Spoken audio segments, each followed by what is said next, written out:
श्रीमन्महागणाधिपतये नमः। लक्ष्मीनारायणाभ्यां नमः। उमामहेश्वराभ्यां नमः। वाणी हिरण्यगर्भाभ्यां नमः। शचीपुरन्दराभ्यां नमः।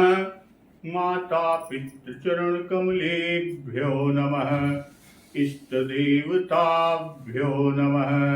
कुलदेवताभ्यो नमः।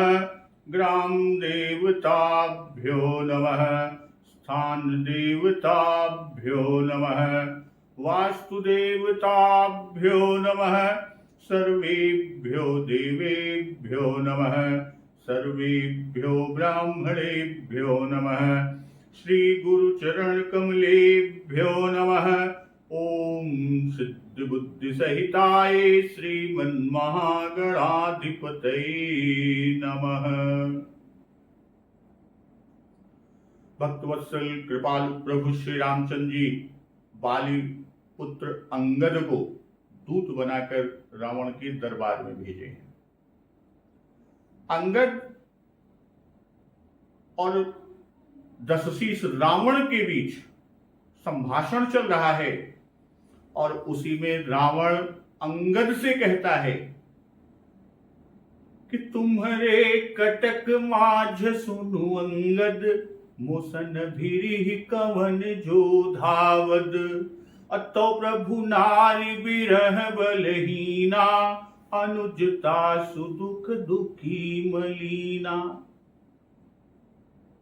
लंकेश रावण अंगद जी से कह रहा है कि अरे अंगद सुन, तेरी सेना में बता ऐसा कौन योद्धा है जो मुझसे भिड़ सकेगा।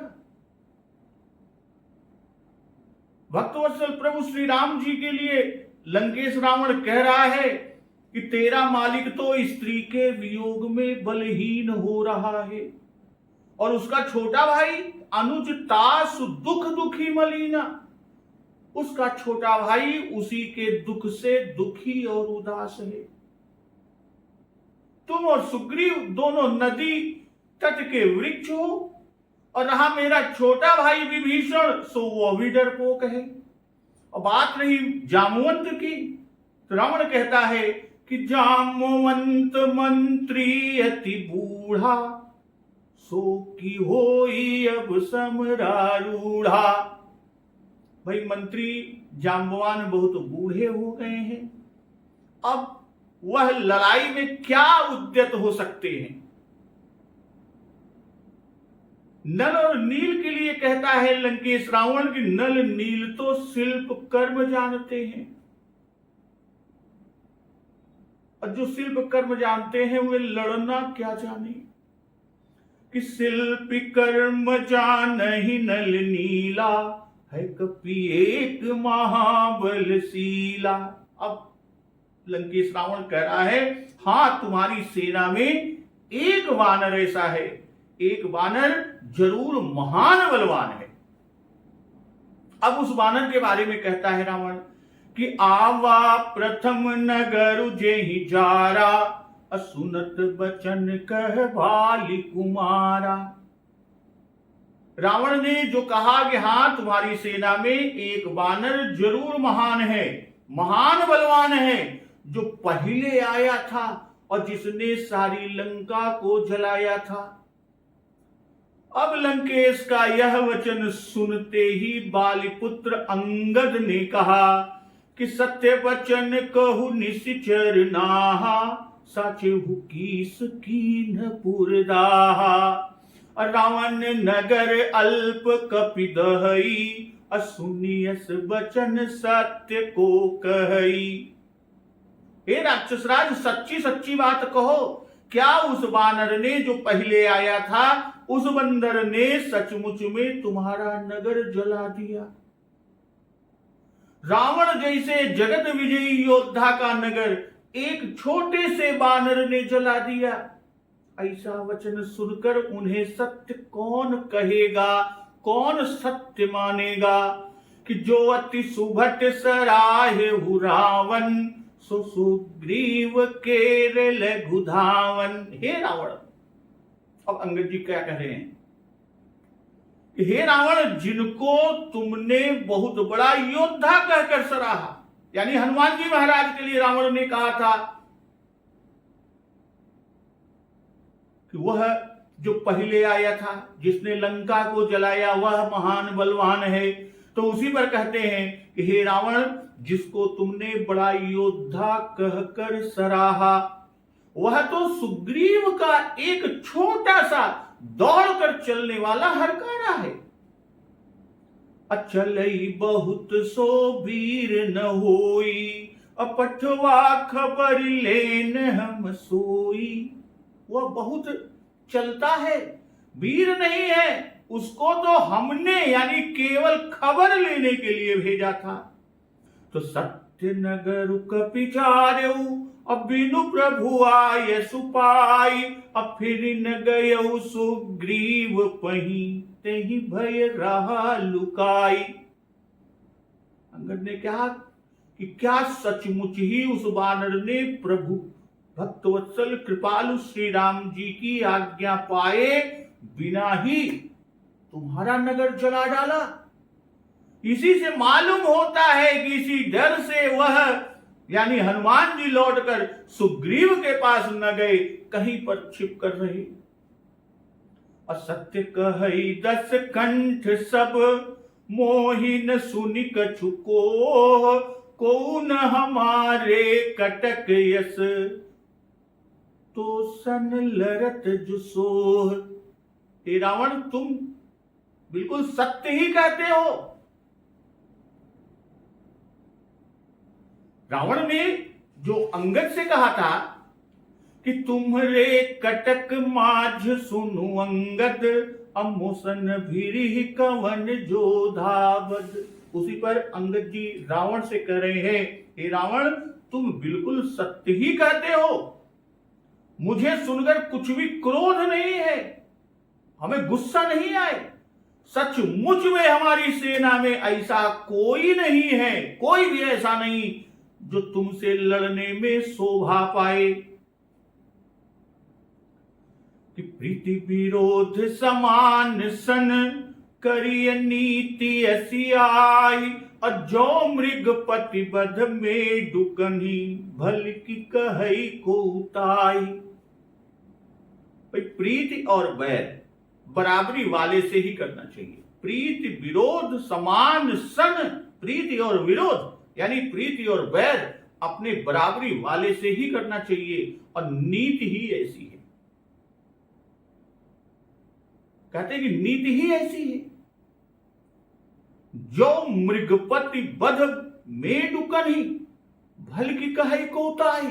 सिंह यदि मेढक को मारे तो क्या उसे कोई भला कहेगा? भाई, अगर सिंह मेढक को मारे, मेढकों को मारे, तो क्या उसे कोई भला कहेगा? कि यद्यपि लघुता राम कहूं, तो ही बधे बड़ दोष, तदपि कठिन 10 कंठ सुनु, छत्र जाति कर रोष।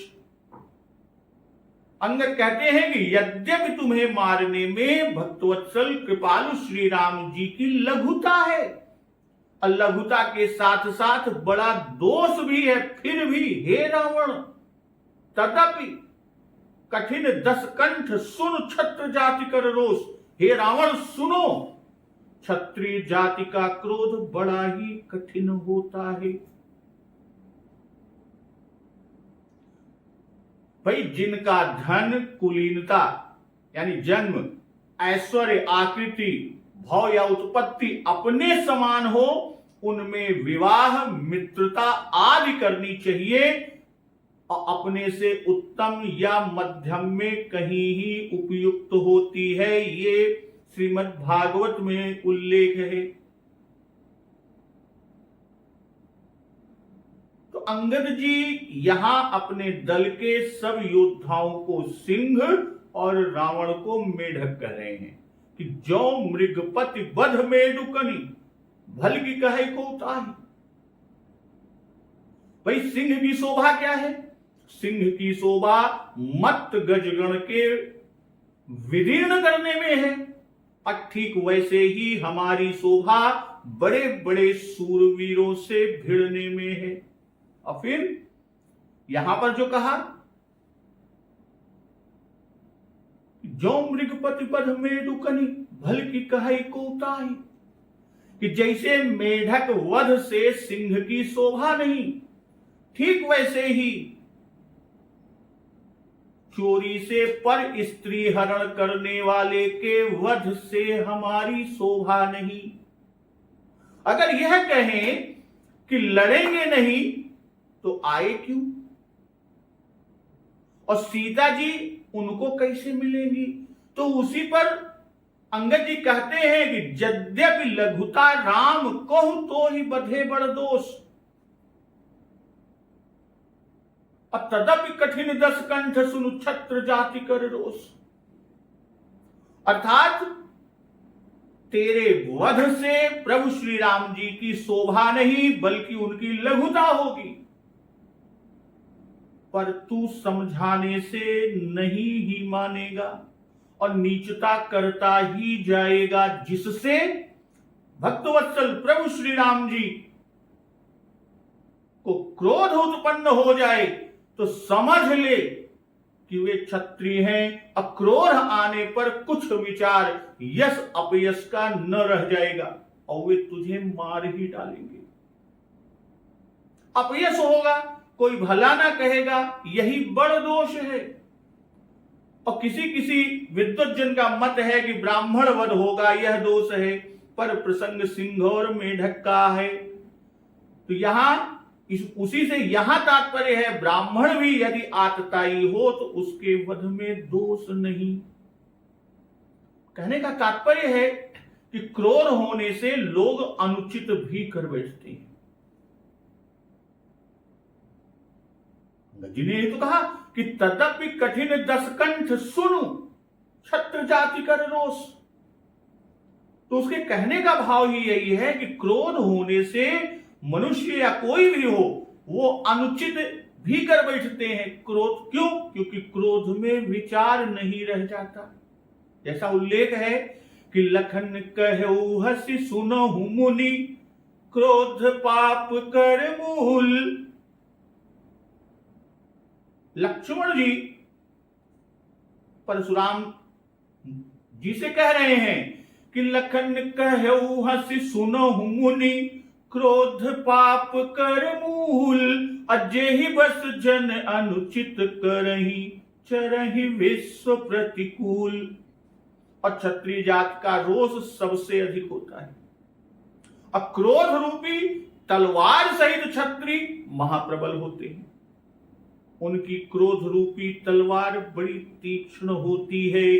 इसी से आगे कहते हैं कि वक्र उक्ति धनु वचन सर, हृदय दह्यु रिपुकीस। अप्रति उत्तर सर सिन्ह मनहु, काढ़त भय दस शीस।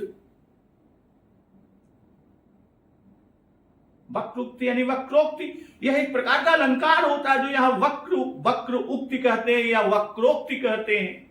यह एक प्रकार का अलंकार है जिसमें काकु या श्लेष से वाक्य का और अर्थ किया जाता है। अर्थात श्लेष या काकु द्वारा दूसरे अर्थ की कल्पना करने को ही वक्रोक्ति कहते हैं। असंसी यानी पतले क्षणों की एक प्रकार का संसा होता है जिसके दोनों क्षणों का अगला भाग अर्धवृत्ताकार मुड़ा होता है और इससे पकड़कर प्रायः चूल्हे पर से गरम बटुई आदि गोल मुंह वाले बर्तन को उतारे जाते हैं। वही यहां पर अंगद जी क्या कर रहे हैं कि वक्र उक्ति धनु वचन सर, हृदय दह्यु रिपुकीस। अप्रति उत्तर सर सिन्ह मनहु, काढ़त भय दस शीस। भाई वक्रोक्ति रूपी धनुष से वचन रूपी बाण मारकर बानर अंगद ने शत्रु का हृदय जला दिया और योद्धा रावण उन बाणों का मानो प्रत्युत्तर रूपी सणसियों से निकाल रहा है। यहां वक्रोक्ति को धनुष कहा।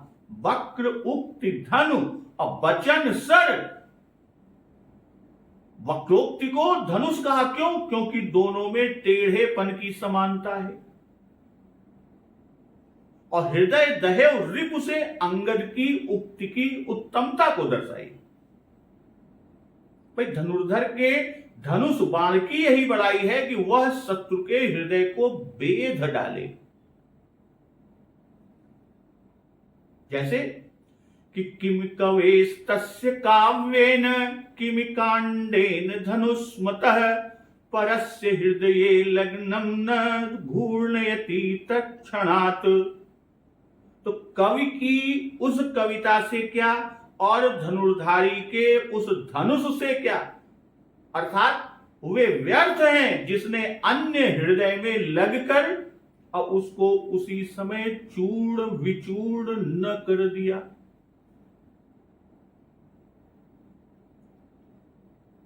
दो चीजें यहां कही कि वक्र उक्ति धनु वचन सर, तब कहते हैं हृदय दह्यु रिपु की। बाण सीधे हैं, वैसे ही वचन देखने में सीधे हैं, पर वे वक्रोक्ति के साथ लगे हुए हैं, या यूं कहें कि प्रति उत्तर रूपी सणसी से निकालता है। कहने का भाव कि प्रबल यथार्थ उत्तर तो आता नहीं, इससे केवल हंसियादि रूपी उत्तर से हृदय की जलन को बाहर करता है, हृदय की जलन को निकालता है। अब अंगद की बात सुनकर कि हंसी बोल्यो दस मौलि तब कपि कर बड़ गुण एक, जो प्रतिपालयता सुहित करई उपाय अनेक। तब रावण अंगद की बात सुनकर हंसकर कहता है कि कपि का एक बड़ा गुण, कपि का एक बड़ा गुण क्या? वह यह कि जो उसका पालन पोषण करता है, उसका कपि यानी बंदर अनेक उपायों से हित करता है।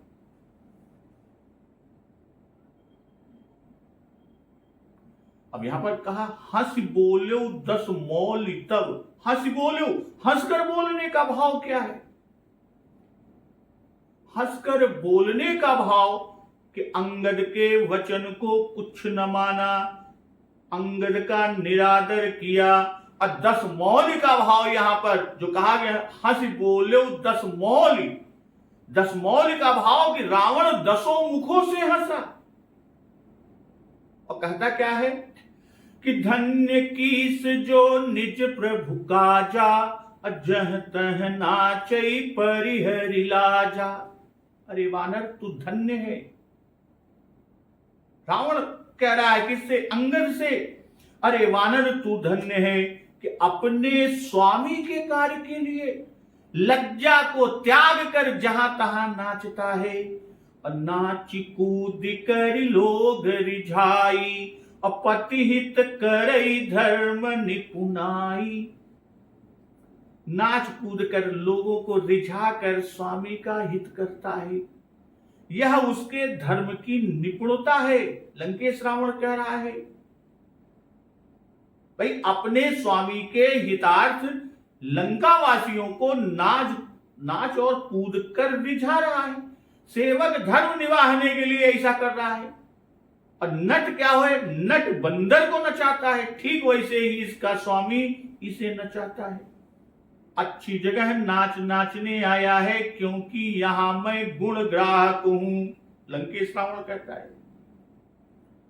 तो अंगद स्वामी भक्त तव जाति, अब प्रभु गुण कस न कहसी यही भांति। गुण ग्राहक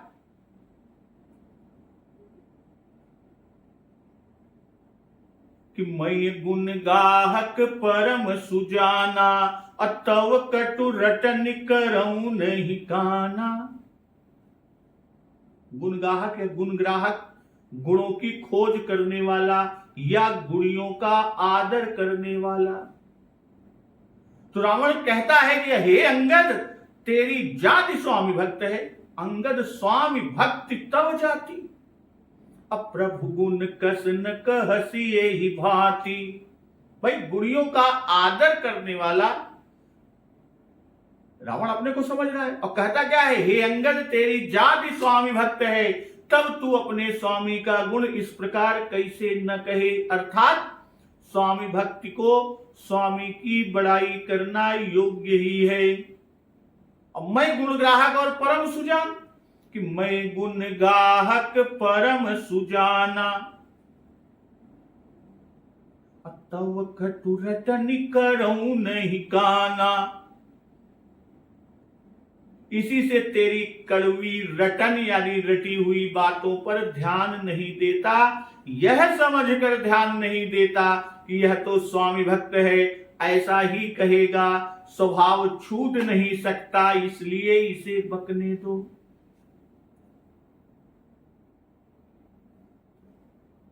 स्वामी भक्त तब जाति, इससे सब वानर सेना को भी निर्लज्ज करा दिया। जो बातें कि जह तह नाचई परिहरि लाजा,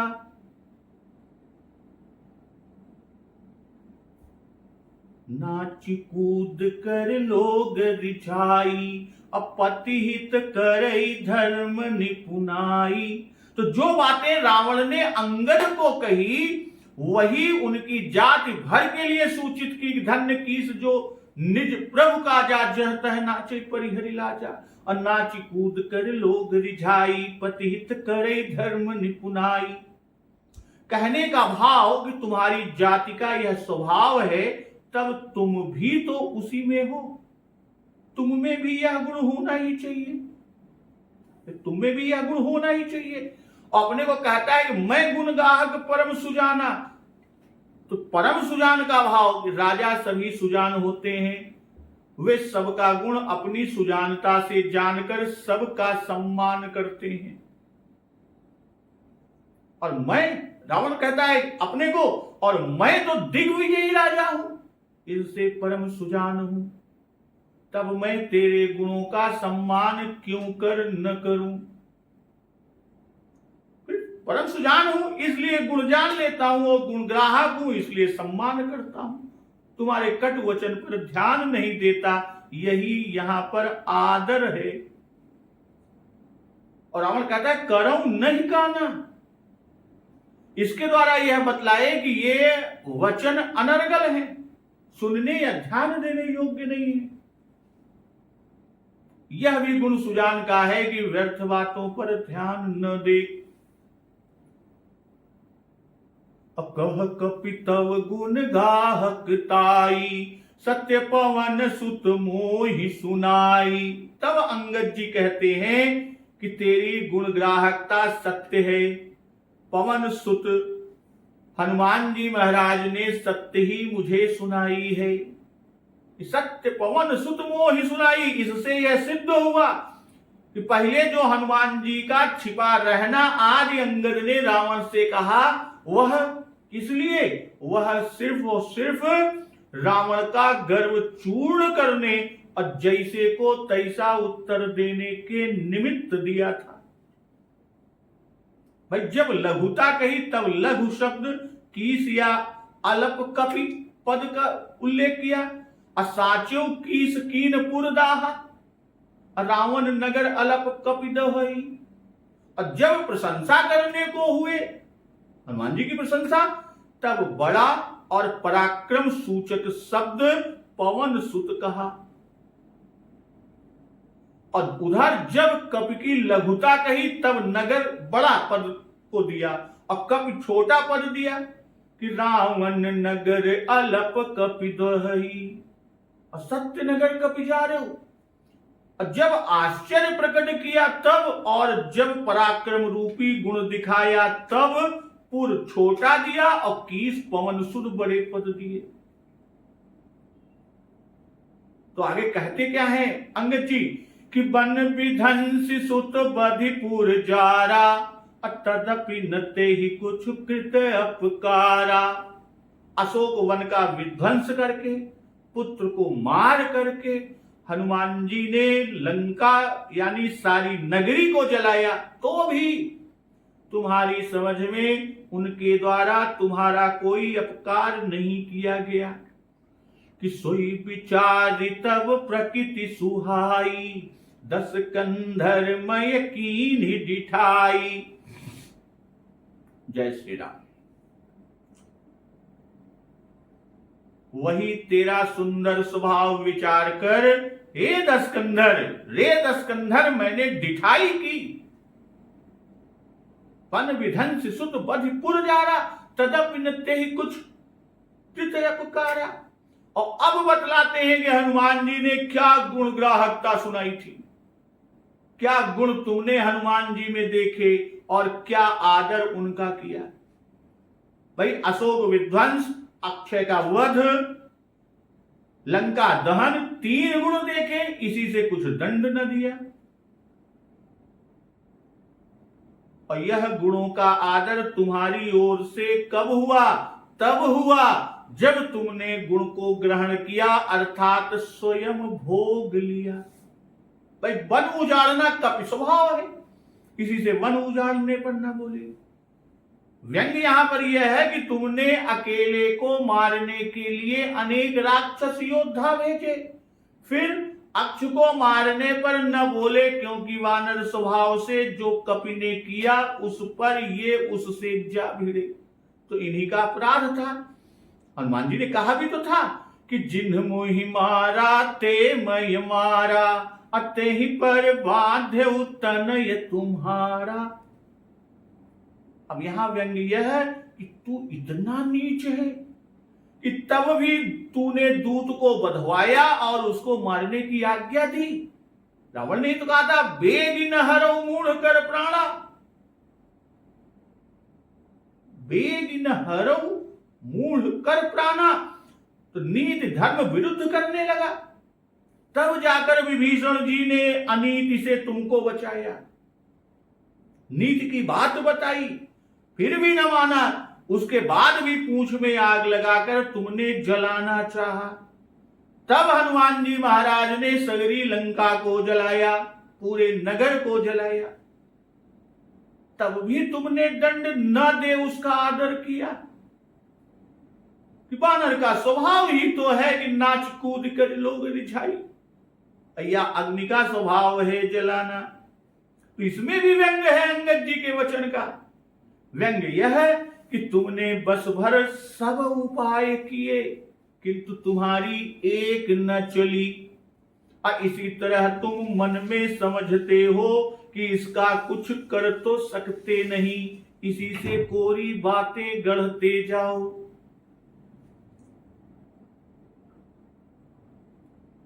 कि सोई विचार तब प्रकृति सुहाई, 10 कंधर मय कीन डिठाई। भाई तुमने जब पवन सुत के इतना करने पर भी बुरा न माना और भलाई समझी, तो ऐसे अच्छे स्वभाव को तुम्हारे देखकर मुझे भी आशा हुई मेरी ढिठाई का भी तुम उसी भली निगाह से देखोगे, तुम बुरा न मानोगे। और यही सब समझ कर मैंने भी तुम्हारे साथ तुम्हारे एक लड़के को मारा और तुमको कटुवचन कही।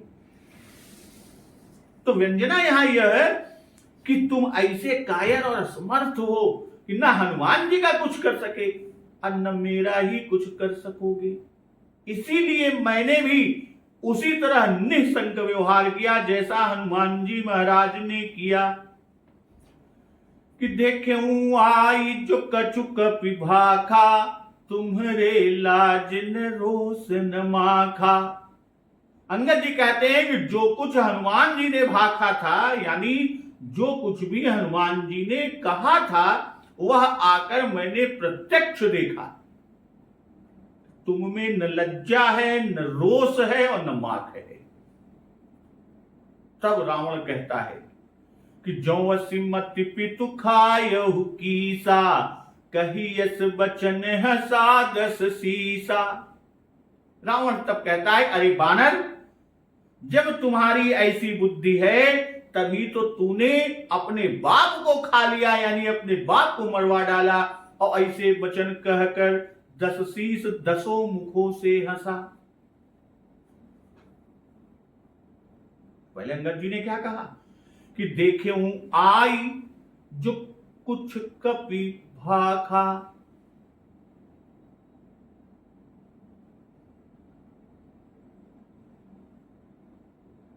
देखे हूं आई का भाव यहां पर यह है कि सुनकर विश्वास नहीं होता था कि त्रैलोक के विजयी प्रतापी रावण में लज्जा रोष माख न होगा।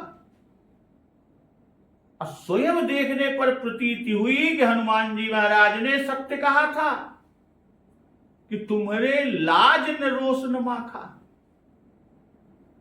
कहने का भाव कि लज्जा होती तो तुम डूब मरते। सुनी हमहु पर तिय कित श्री राम, सुनी हमहु पर तिय कृत चोरी, देखी नयन दूत रखवारी, भूलिन मरहु धर्म व्रत धारी। कहने का भाव कि ये सब लज्जित करने वाले कर्म हैं, पर तुम्हें लज्जा नहीं। रोष होता तो बहिन की नाक कान काटने वाले को क्षमा करके घर में चुपके से न बैठे रहते। अब माघ होता तो मेरे गर्वहारी कटु वचन न सह सकते, पर तुम सुनते हो और बोलते नहीं। आसिमती कि जो अपकार न माने और सह ले, तो उसके साथ अपकार करने में जो तुम हर्ज नहीं समझते, तुम्हारी ऐसी बुद्धि है। तभी तो तुमने अपने बाप को ही मरवा डाला, क्योंकि तुम अपने बाप के दुश्मनों से मिले रहते हो। मिले रहते थे अपने बाप से, दुश्मनों से, इसीलिए अपने बाप को मरवा डाला। तब भी बाली अपकार नहीं मानता था। इसी उसके सहने वाले स्वभाव के कारण तुम बढ़ते ही गए और अंत में उसे मरवा ही डाला। अब लंकेश रावण अंगद को कह रहा है कि तुम्हारी लायकी इस दर्जे पर पहुंची, तुम में लज्जा और रोष होता तो क्रोध करके सुग्रीव और राम से बाप का बदला लेते। माता को सुग्रीव की पत्नी बनी देख लज्जा से डूब मरते और तापस के दूत न बनते।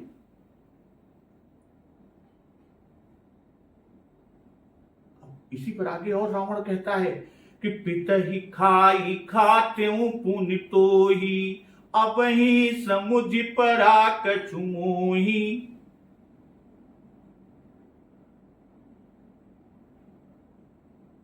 अब अंगद जी क्या कहे, रावण बोलता उससे पहले ही अंगद जी बोल पड़े कि चाहिए तो यह था कि पिता को खाकर मैं फिर तुझको खाता, पर अभी अभी कुछ बात मेरे विचार में आई जिससे न खाया कि बाली बिमल जैसे भाजन जानी, हतौन तो ही अधम अभिमानी। अरे अधम और अभिमानी, बाल के निर्मल यश का पात्र जानकर मैं तुझे नहीं मारता, तुझे छोड़ देता हूं। और कहते हैं अंगद जी कि कहु रावण रावण जग केते, मैं निज श्रवण सुने सुनु जेते। अंगद जी कहते हैं कि अरे रावण, बता तो सही कि जगत में कितने रावण हैं। मैंने जितने अपने कानों से सुने जितने रावण के बारे में, अब उनके बारे में बताता हूं, उनको सुन। यहां पर जो कहा खाते हो पुण्य तो ही कि तुम बाली के मित्र, इससे तुमको भी खाने वाला।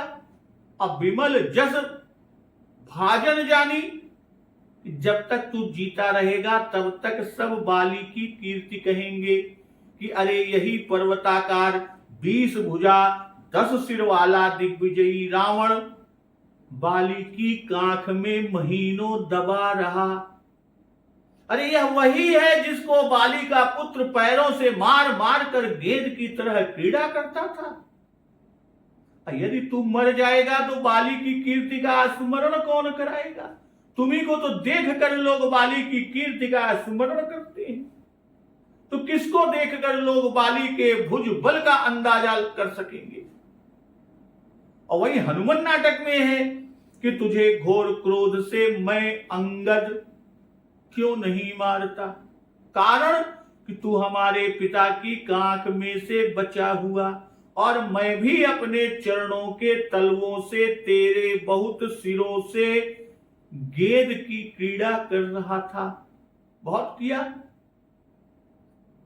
और जो कहा पिता ही के खा, यह आसुरी प्रकृति के लोगों की बोली है, जो कि किसी प्रिय के मरण के सहन करने वाले पर जाती है। आसुरी प्रकृति के शिरोमणि रावण यही बोली अंगद पर बोले कि जब तुम लाज, रोष और माख का न होना गुण समझते हो, तभी तुम्हें बाप के मारे जाने पर लाज, रोष, माख न हुआ और पितृहंता की सेवा को स्वीकार कर लिया। तो अंगद जी उसी के शब्दों में ही उत्तर देते हैं, यानी रावण के शब्दों में ही उत्तर देते हैं कि राम विरोधी का वध मुझे इष्ट है, और तुम भी राम विरोधी हो। तुम्हारे वध के लिए ही तो मैं यहां आया था, पर एक बात अभी मेरे मन में आ गई कि पिता का भौतिक शरीर तो नष्ट हो गया, पर उसका कीर्तिमयी शरीर तेरे जीते रहने से बना हुआ है। लोग कहते हैं कि रावण को बाली ने कांख तले दावर लिया था, पर दया करके छोड़ दिया, राज्य भी नहीं लिया, सो तू उनका कीर्ति स्तंभ है, उसे मैं हाथ से अपने कैसे तोड़ दूं। और आगे अंगद जी कहते क्या है कि कहु रावण रावण जग के ते, मैं निज श्रवण सुने सुनु चेते। कहने का भाव यहां यह है कि रावण तो एक ही है, और उसी के ये सब चरित्र हैं जो मैं कहता हूं, पर तू संकुचित होगा, बताएगा नहीं। फिर जितने हैं वह सब मैं तुमको गिनाता हूं, वह सब मैं तुमको गिनाता हूं। इनमें से कम एक तो स्वीकार करेगा कि इनमें से मैं हूं, इतने में ही शूरवीरता प्रकट हो जाएगी। और इस बहाने से रावण की जहां जहां हार हुई वह सब अंगद ने भरी सभा में कह डाला।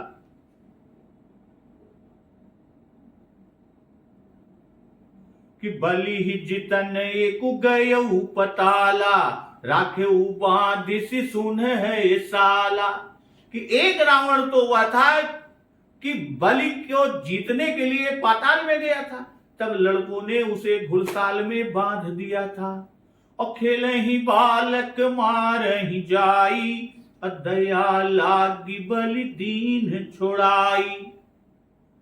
बालक खेलते थे और जा जाकर मारते थे फैसाले में, अब बलि को दया आ गई उस स्थिति को देखकर, तब उन्होंने उस रावण को छुड़ा दिया। यहां जो कहा कि बलि ही जितन एक गयऊ, भाई दिग्विजय करता हुआ रावण वहां इससे गया कि उसने सुन रखा था कि बलि की ड्योढ़ी पर एक दरबान बड़ा बलि है, जिसके कारण कोई बलि को जीत नहीं सकता। इसलिए यदि बलि को जीत लूंगा तो सब पर जीत मानी जाएगी। पर यहां भगवान ने अपना बल बालकों को देकर और रावण के पीछे लगा दिया, और बालकों ने रावण को पकड़कर घुड़साल में बांध दिया। तो अंगद के वचनों से में यह आशय है कि बच्चों से न जीत सका, तब बलि के जीतने की बात ही क्या कही जाए। वाल्मीकि में एक कथा कुछ इस प्रकार है कि राजा बलि ने इसे यानी रावण को पकड़कर गोद में बिठा लिया और कहा, हम तुम्हारी कौन वासना पूर्ण करे, यहां आने का प्रयोजन कहो। तब रावण बोला कि विष्णु ने तुमको बांधा था, हम तुमको छुड़ाने को समर्थ हैं। बलि ने मुस्कुराकर उत्तर दिया कि द्वार पर जो सांवले पुरुष विराजमान हैं, उन्होंने समस्त बलवान दानवेंद्रों को वश कर लिया, इनको कौन वश कर सकता है। ये सब कहते हुए बलि महाराज रावण से बोले कि तुम्हारे सामने जो अग्नि के समान चक्र पड़े हुए हैं, उन्हें उठाकर हमारे पास लाओ, तब फिर मैं तुमसे अव्यय मुक्ति के कारण की व्याख्या करूंगा।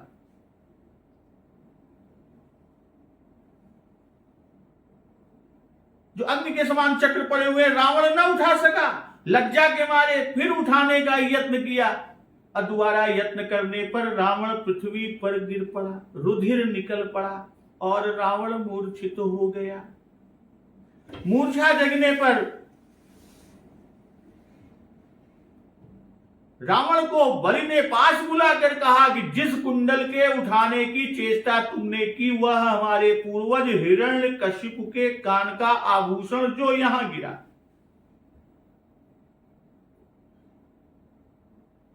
दूसरा कुंडल पर्वत पर गया।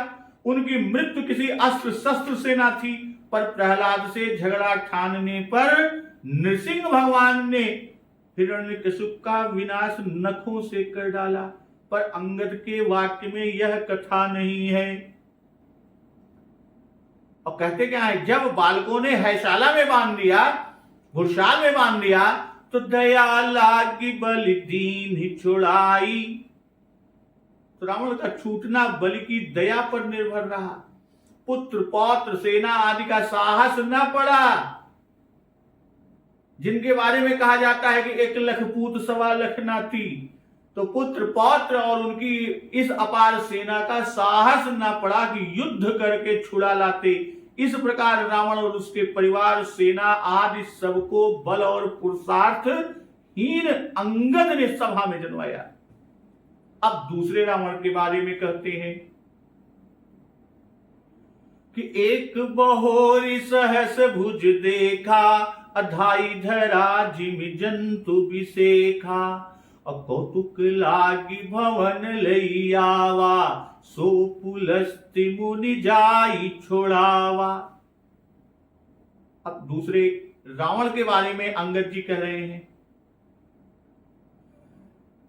कि फिर एक रावण ऐसा है जिसे उस रावण को सहस्त्रबाहु ने देखा तो जैसे कोई विचित्र जंतु को देखकर पकड़े, ठीक उसी तरह से सहस्त्रबाहु ने रावण को दौड़ाकर पकड़ लिया। और कौतुक के लिए सहस्त्रबाहु ने रावण को घर ले आए।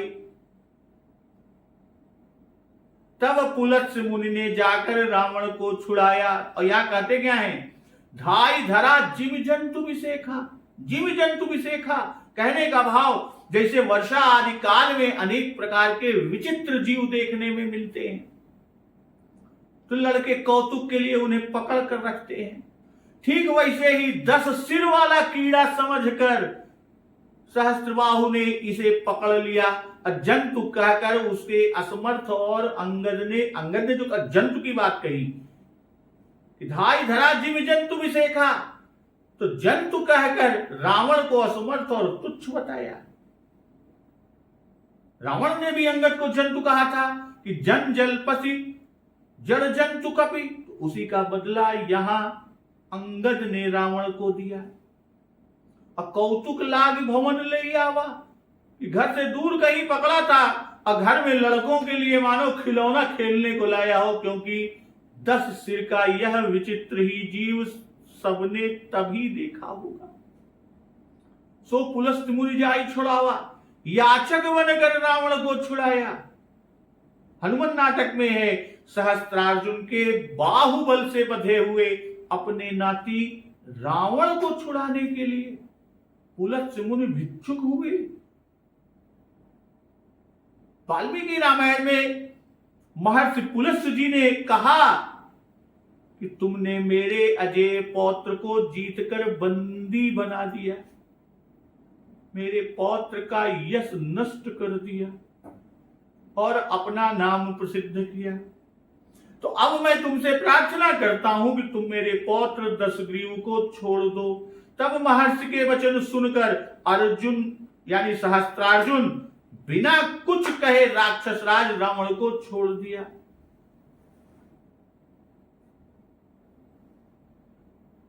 और फिर तीसरे के बारे में कि एक कहत मोहि सकुच अति, रहा बालिकी कांत, इन मोह रावण इन महु रावण तय कवन सत्य बदहित जिमाक। अंगद जी ने कहा एक रावण के बारे में बताने में तो मुझे भी अत्यंत संकोच हो रहा है। क्यों? क्योंकि वह रावण बाली की कांख में दबा रहा। तो इनमें से तू कौन रावण है? माख छोड़कर सत्य सत्य कह। कहने का भाव ये सब घटनाएं तुम्ही पर तो नहीं बीती। वो 3 कहानियां जो हमने सुनी है, 3 रावण के बारे में बात सुनी है, कहीं ये 3 तुम्हारे से ही संबंधित घटना तो नहीं? भक्तजन, अब ये अंगद ने रावण से प्रश्न किया कि 3 रावण के बारे में बताया। एक राजा बलि की, एक सहस्त्रार्जुन की और एक अपने पिता बाली की। तो अब रावण अंगद के इन प्रश्नों का क्या उत्तर देता है और रावण और अंगद में और क्या संभाषण होता है, इस प्रसंग का श्रवण अमृत रसपान हम लोग अगले दिवस की कथा में रसपान करेंगे। तो एक बार जोर से बोलिए, सियावर रामचंद्र की जय, पवन सुत हनुमान की जय। जगत जननी मां जगदम्बा की जय, गुरुदेव भगवान की जय, उमापति महादेव की